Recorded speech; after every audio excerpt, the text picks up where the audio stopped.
One of the motivating factors for me to become a big brother, big sister was that I was mentored as a youth. And at the time that I joined Big Brothers and Big Sisters, I was actually going through a divorce, and I kind of wanted to get back to my roots and get back to just basically community service.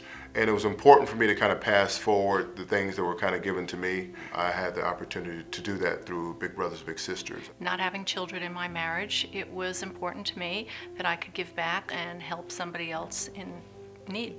Me and my mom, we just got out of a homeless shelter. We've had a pretty rough life before that, but we've always been like together. And I've never really had like a male role model in my life. My mom, she really wanted me to join Big Brothers Big Sisters because I'm very quiet and shy, so you know, it was a good way for me to get out and talk. At home, Maya had been having some issues with her father and stuff, just, you know, him saying certain things to her, kind of putting her down. And I actually have experienced that in my past with my home life. So I could definitely relate to that as well. So I mean, I just thought that it was gonna be a perfect fit. My mom, she signed me up for the Big Brothers so I could get out the house more, experience life. And that's how I met Carlos. I think it was just a situation where he did not have as much one-on-one positive male role model attention as he would have liked. Sometimes it's tough to kind of get the one-on-one attention that you're looking for, even just to have somebody to talk to. My mom just left. I was about 5. My dad wanted me to have somebody to look up to. He had a big. After Brittany's mom decided one day to walk away from the marriage and left a 5-year-old and never look back, it was time for her dad to find Big Brothers and Big Sisters because it was a great journey for him with his big. My mom had said that since I do not have a father, maybe it was good for my brother and I to have role models in our life, so we went and we signed up and everything like that, went through an interview with Big Brothers, Big Sisters. I got sick and was in the hospital for a while and found out that I was diagnosed with clear cell sarcoma of the kidney, which is a cancer. And then got very sick with chemotherapy, and then got the phone call as I was going into another surgery that they had found a big brother for me.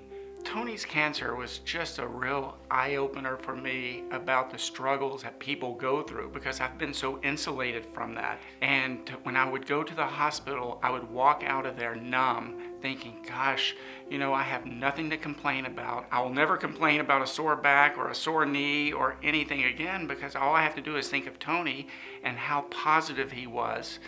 And nothing ever got him down. He never complained and always had a smile on his face, no matter how sick he was.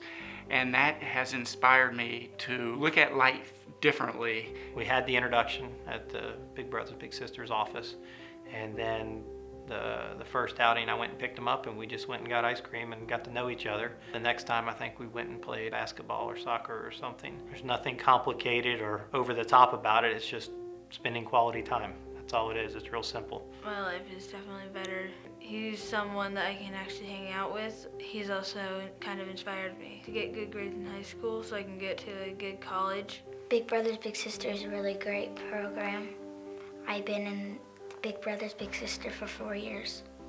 It's fun to learn about somebody younger and be around them since my grandchildren are now older and listen to her ideas of the kinds of things we should do. It's good for me. It's a good feeling when you see somebody grow and mature. Part of you is there because, you know, by hanging out, they learn from you and they mature, and you see a little bit of what you've taught them. That's the best part. I hope to be friends with him for a long time. I hope that we will always have like a bond and we'll always like, you know, do stuff together even when I'm like 30 or something. I want to see her graduate high school. I want to see her move on to college. I want to see her succeed and conquer the world. I hope she's there for my wedding day when I walk down the aisle, and I hope she's standing there on the side.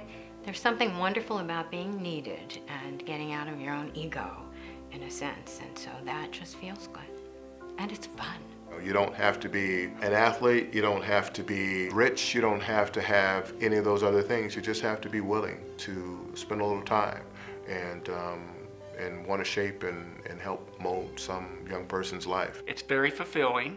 It's not burdensome. It's very rewarding.